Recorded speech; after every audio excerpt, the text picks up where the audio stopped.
Hello students, so in today's class we will see how to solve problems in exercise 2.4. If you see the first question, verify that the numbers given alongside of the cubic polynomials below are their zeros. Also verify the relationship between the zeros and the coefficients in each case.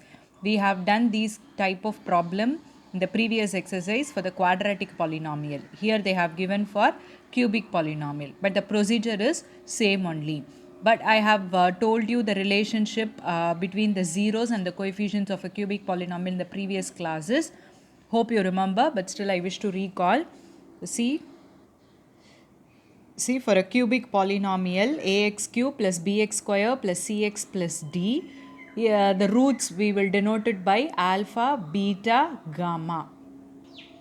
The roots of a cubic polynomial we will denote it by alpha, beta and gamma. For quadratic we will denote alpha and beta, right? So a is a coefficient of x cube, b is a coefficient of x square, c is a coefficient of x and d is the constant term. So sum of all the three roots is minus b by a, alpha beta plus beta gamma plus gamma alpha is c by a, and alpha beta gamma is minus d by a. So you should know what is a, b, c, d. This is the relationship between the zeros of cubic polynomial and the coefficients. And if you know these three values, how you can frame the cubic polynomial as we do in quadratic, the same way x cube minus alpha plus beta plus gamma into x square plus alpha beta plus beta gamma plus gamma alpha into x minus alpha beta gamma. Hope you remember. In the quadratic polynomial, we will stop with this x square term, x term and the constant term. Here x cube, x square, x and constant term with the alternative plus and minus. So using these things into mind, using these relationships, you can very well solve the first problem. First question, they asked you to verify whether these are zeros. How will you verify?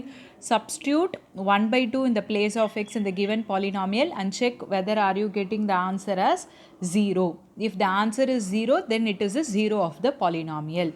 Similarly, you check for each and every values and check whether are you obtaining the answer as 0. If you get the answer as 0, then these values are the zeros of the given polynomial. Then after verifying the zeros, what they asked you to check? They asked you to check the relationship between the zeros and the coefficients. Just now we went through the relationship between the coefficients, right? In the similar way, first write what is your a, b, c, d and check whether alpha plus beta plus gamma is same as my b by a. Likewise, you can check the remaining relationships, right? Hope you can do this by your own. The second question, find a cubic polynomial with the sum of the product of its zeros taken 2 at a time and the product of its zeros are respectively. I repeat, whenever you have the word respectively, you should take the values in the same order. So with the sum means alpha plus beta plus gamma, which is 2. Sum of the product of his zeros taken 2 at a time, which means alpha beta plus beta gamma plus gamma alpha is minus 7. Product of his zeros, alpha beta gamma is minus 14. Taking these three values, substitute in the polynomial. Just now we discussed how we can frame the polynomial. X cube minus sum of the roots into x square plus sum of the product of the zeros taken 2 at a time into x minus product of the zeros. Substitute in that and you can get a cubic polynomial. So this problem also you can solve by your own, right? Now let us solve the next problem. In the question they have given you, if the zeros of the polynomial are a minus b, a plus b, they asked you to find what is a and b, right? They have given you a cubic polynomial and the zeros. So zeros we will denote it by alpha, beta, gamma. So alpha is a minus b, beta is a, gamma is a plus b. They asked you to find what is a and b. And it's a cubic polynomial. What is a general expression for a cubic polynomial? Ax cube plus bx square plus cx plus d. We know the relationship between the zeros and the coefficients, right? Just equate and we are going to find the unknown values. That's it. So what is alpha plus beta plus gamma? Alpha plus beta plus gamma is minus b by a. So what is the value of b here? Minus 3. The value of b is minus 3. Already one minus is here. So minus 3 by, what is the value of a here? 1. So which is equals to, minus into minus, it will become plus 3. Denominator is 1, it doesn't have any value. So which is 3. Right. On the other hand, you substitute the values for alpha, beta and gamma. So what is alpha? A minus b, plus what is beta? A, plus what is gamma? A plus b, which is equals to 3. Now add all the three. A plus A plus A is 3A, minus B and plus B will get cancelled. So 3A equals to 3. So A is equals to 1. 3 by 3 it will become 1. So we found the value of A now. So now substitute the value of A here. So alpha has become 1 minus B, beta has become 1 and gamma has become 1 plus B. These are the new values of alpha, beta, gamma after finding the value of A. Right. Now we need to find the value of B. For that we are going with alpha, beta, gamma, the product of these zeros. What is alpha, beta, gamma? Alpha, beta, gamma is minus d by a. Right. Now what is minus d? The value of d in the question is 1. Already we have minus. So minus 1 by, what is the value of a here? That is also 1. Don't get confused with this a and this a. This a is the coefficient of x cube. Right. And this a is the 0 which is given in the question. If you feel that you will get confused, express this with PQRS. Okay. So this is equals to minus 1. Now what is the value of alpha? 1 minus b. What is the value of beta? 1. What is the value of gamma? 1 plus b. Now multiply 1 minus b into 1 plus b is nothing but 1 minus b square. A plus b into a minus b is a square minus b square. 1 square is nothing but 1 only. So minus b square into 1, which is equals to minus 1. And this into 1 doesn't have any value. So 1 minus b square is equals to minus 1. Now bring this minus 1 to this side and bring this b square to this side. So this will become 1 plus 1 is equals to b square. So this implies b square is equals to 2. So this implies b is equals to plus or minus square root of 2. If you go to the other side, it will become square root. So the value of b is root 2. Thus the value of a is 1 and the value of b is plus or minus root 2. We found the unknown values a and b. Right? Hope you understood. Next question is of the same model as we did yesterday. They have given you a 4th degree polynomial and they have given 2 zeros. They asked you to find the remaining 2 zeros. A 4th degree polynomial will have how many zeros? Will have at most 4 zeros. Out of 4 zeros, they have given you 2 zeros and they asked you to find another 0. What are those 2 zeros? Given zeros? 2 plus or minus root 3. So the 2 zeros will be 2 plus root 3 and 2 minus root 3. Now using these zeros, what are we going to do? We are going to find the factors and we will get a quadratic polynomial and we are going to divide the 4th degree polynomial by that quadratic polynomial to obtain the quotient. And that quotient, if we factorize, then we will get another 2 zeros as we did in the yesterday's class. The same way we are going to proceed, but only difference here is yesterday they gave simple zeros, but here they have given you 2 plus root 3 and 2 minus root 3 as zeros. That's it, right? Now listen what we did. The two roots are 2 plus root 3 and 2 minus root 3. How we can express it as factors? X minus of that is 0 into x minus of the another 0. Now remove the brackets. X minus 2 minus into plus, it will become minus root 3. Then here x minus 2 minus into minus, it will become plus root 3. Now we need to multiply these two expressions and we need to obtain a quadratic polynomial. Either you can do it by term, x into x, x into 2, x into root 3, then 2 into each and every term. Like that also you can do. Now here I am going to apply the identity. So for applying the identity, think logically, analyze the thing and then use the identity. Here what I did is I clubbed x minus 2 as one term and root 3 as another term. Why I clubbed minus x minus 2? Because x minus 2 is common in both the expressions and root 3 is differs only with the sign. So I can take x minus 2 as my a and root 3 as my b. So this resembles the identity a plus b into a minus b. Right? A plus b into a minus b. A plus b into a minus b is a square minus b square. So what is my a square here? X minus 2 is my a. So x minus 2 the whole square minus b square root 3 the whole square. Now expand this using identity a minus b the whole square, which is a square minus 2ab plus b square. Here the value of a is x, value of b is 2. Right?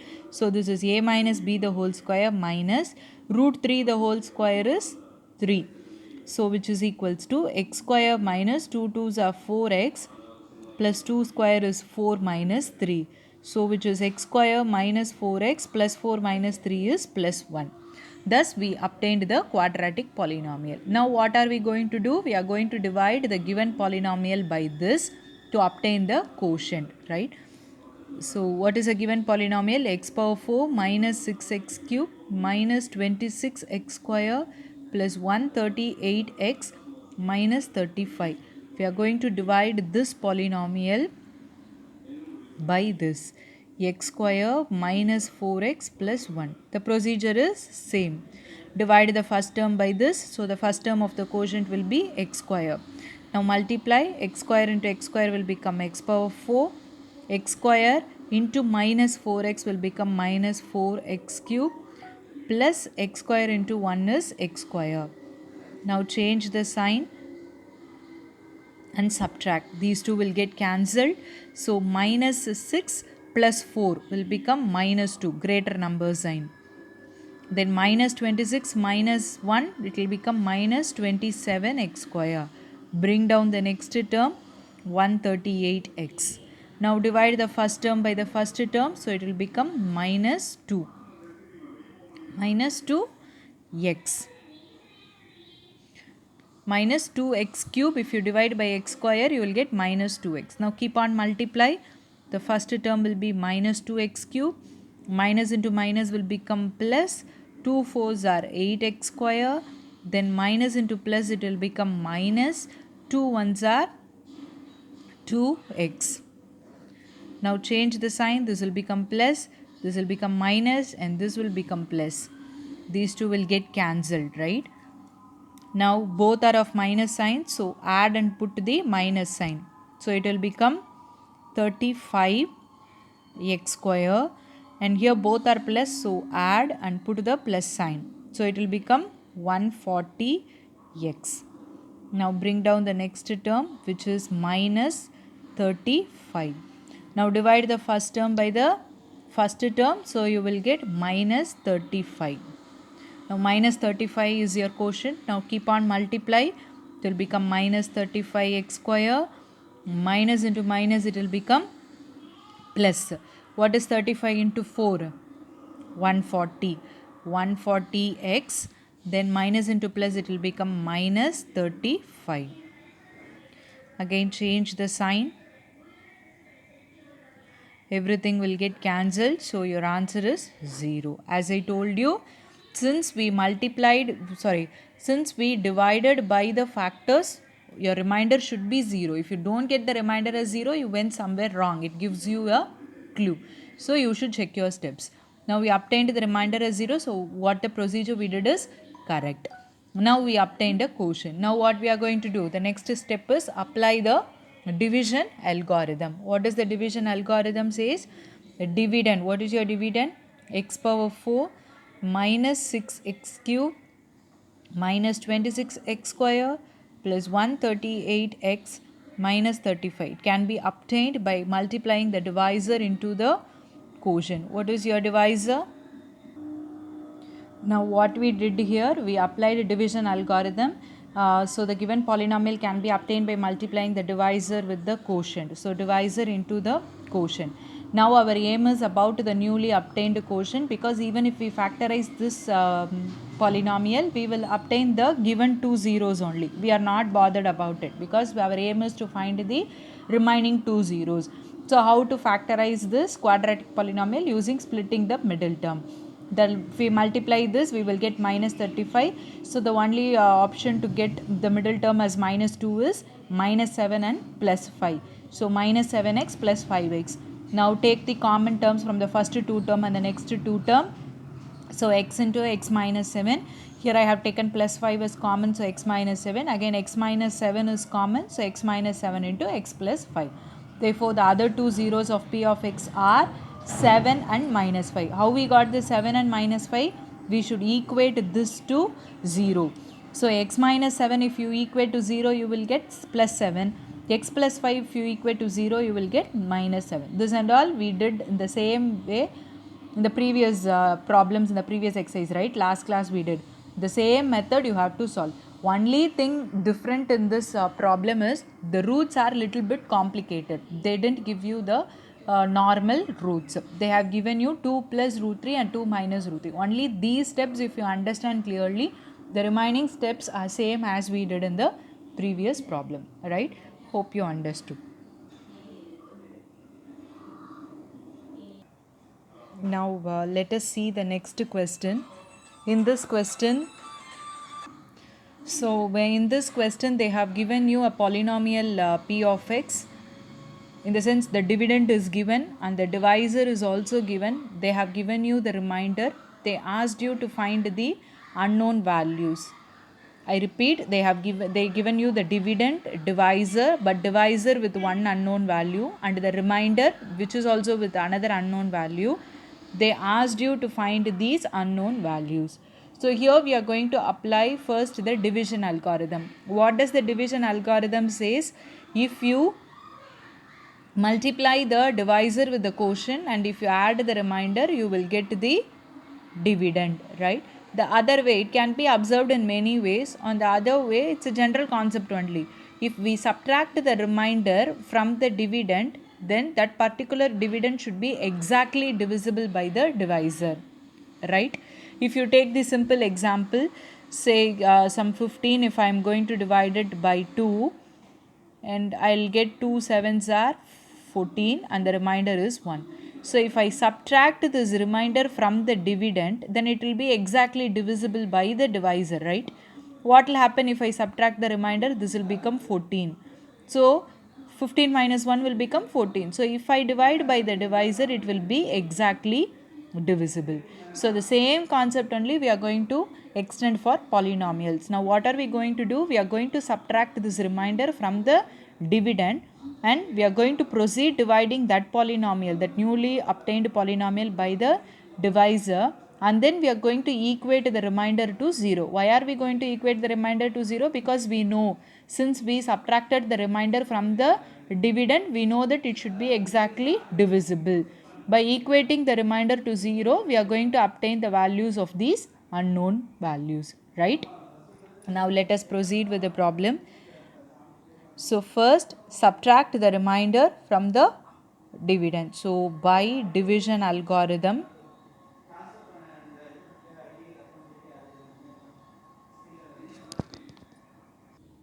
so what happened here? By division algorithm, p of x minus r of x is exactly divisible by g of x. What is your p of x? The given polynomial minus the remainder.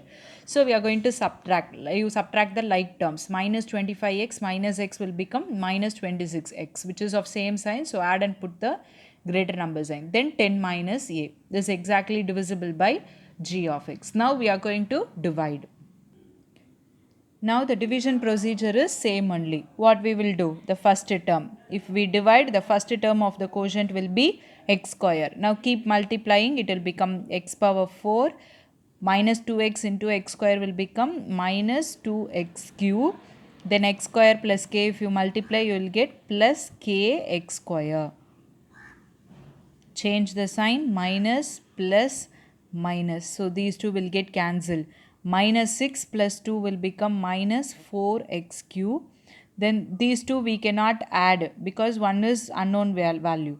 So keep it as such. Plus 16 minus kx square. Now bring down the next term, which is minus 26x. Right? Hope you understood. Then the next term, there is the same procedure. Divide the first term by the first term. So what will be the next term of the quotient? Minus 4x, because here it is x cube. So minus 4x. So if you multiply minus 4x cube, minus into minus, it will become plus. 4 2s are 8x square. Then minus into plus, it will become minus. 4 into k will become 4kx. Again change the sign, plus minus plus. These two will get cancelled. Again subtract it. What will happen? 16 minus k minus 8 into x square. Then this is minus, this is plus. But this is just a constant, but this with the unknown value. You cannot add. So I am going to put plus. Inside the bracket I am going to write the sign minus 26. This is to avoid confusion. Plus 4k into x.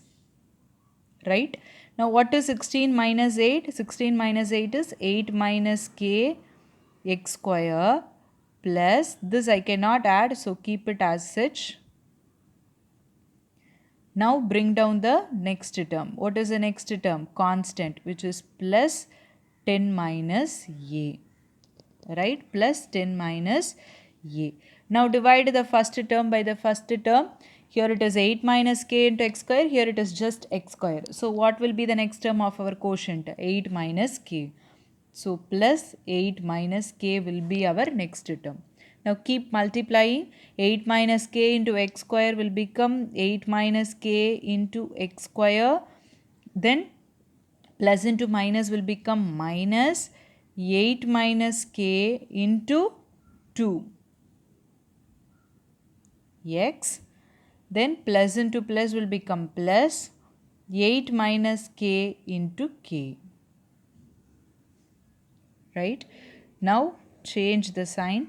This will become minus, this will become plus, this will become minus. So these two will get cancelled. Here, while doing the calculations, you have to be very careful. See? First what we have, minus, the space won't be sufficient, so I am writing here minus 26 plus 4k, right? Then we have changed the sign. Now this new sign only you should use. This minus has become plus. Plus 8 minus k into 2. Everything with the variable x. Right? Then plus the other term is 10 minus a minus of 8 minus k into k. This is our constant term. Right? Now we will simplify. What will happen to this? Again I am moving here since the space won't be sufficient. Minus 26 plus 4k plus multiply this 2 with 8 and 2 with k. So it will become 8 2s are 16 minus 2k into x plus 10 minus a minus 8 into k. Right? Then minus into minus will become plus. K into k will become k square. This is our constant term. We had to simplify. So minus 26 plus 16. What is minus 26 plus 16? You need to subtract. So it will become, and you have to put the greater number sign. So it will become minus 10. Right? Plus 4k minus 2k, it will become plus 2k into x. Plus here we cannot simplify further because everything is different. They are unlike terms. 10 a k term, k square term. So we cannot do anything. So have as such 10 minus a minus 8k plus k square. So this is what your reminder. This is what your reminder. right? But what is the remainder given in the question? The remainder r of x given in the question is x plus a. So x plus a is given in the